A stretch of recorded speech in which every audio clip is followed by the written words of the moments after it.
Expliquer les échanges internationaux. Comment expliquer les échanges internationaux entre pays spécialisés?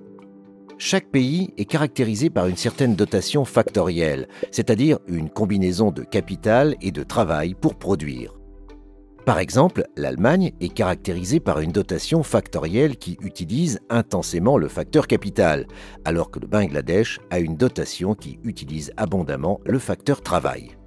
Lorsqu'un pays utilise abondamment un facteur de production plutôt qu'un autre, soit le travail, soit le capital, il est très efficace dans la mise en œuvre des productions mobilisant ce facteur. Par exemple, l'Allemagne excelle dans la production d'automobiles, tandis que le Bangladesh est très performant pour produire du textile à bas coût. On dit alors qu'il détient un avantage comparatif dans ses productions par rapport à ses concurrents, c'est-à-dire le plus gros avantage ou le plus petit désavantage en matière de coût de production ou de productivité par rapport à un partenaire commercial.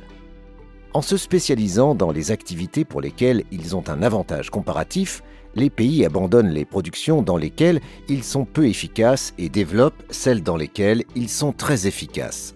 Cela leur permet de réaliser des gains à l'échange. La productivité et la production augmentent, tandis que le coût de production diminue. L'Allemagne et le Bangladesh ont ainsi intérêt à s'échanger respectivement des automobiles et des t-shirts, car ce faisant, ils s'enrichissent mutuellement.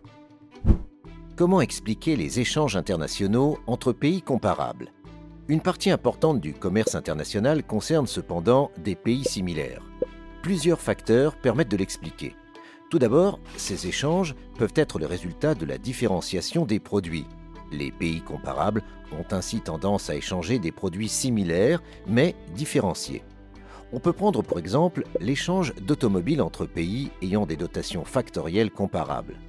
Par ailleurs, il existe une fragmentation des chaînes de valeur qui renforce les échanges entre pays comparables. En effet, les différentes étapes des activités nécessaires à la production d'un bien, de la conception à la livraison, sont confiées à des unités de production situées sur des lieux différents, voire dans des pays différents, afin de profiter de leurs avantages comparatifs. Cette fragmentation de la chaîne de valeur génère des échanges entre pays comparables. Elle permet de stimuler le commerce intra-branche à l'intérieur d'une chaîne de valeur.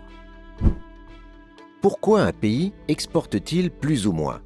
On dit qu'une entreprise est compétitive si elle est en capacité de maintenir ou d'augmenter ses parts de marché. On distingue la compétitivité prix lorsque l'entreprise maintient ses parts de marché grâce au prix qu'elle pratique, de la compétitivité hors prix lorsque l'entreprise maintient ses parts de marché du fait d'autres critères que le prix, comme la qualité, le service après-vente, l'image de marque, etc. La capacité exportatrice d'un pays dépend de sa compétitivité, c'est-à-dire sa capacité à conserver ses parts de marché à l'exportation. Cette compétitivité dépend de la productivité des entreprises qui l'abritent. La hausse de la productivité des entreprises entraîne tout d'abord une hausse des profits qui stimule l'investissement et renforce donc la compétitivité hors prix.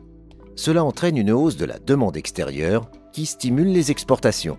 Par ailleurs, la hausse de la productivité des entreprises entraîne une baisse du coût unitaire de production qui permet une baisse des prix, favorisant à son tour la hausse de la compétitivité prix.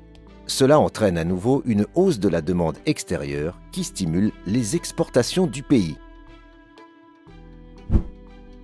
Nous avons vu que les différences de dotation factorielle entre pays sont à l'origine d'avantages comparatifs, entraînant une spécialisation des pays. Cela explique l'existence d'échanges commerciaux entre pays spécialisés.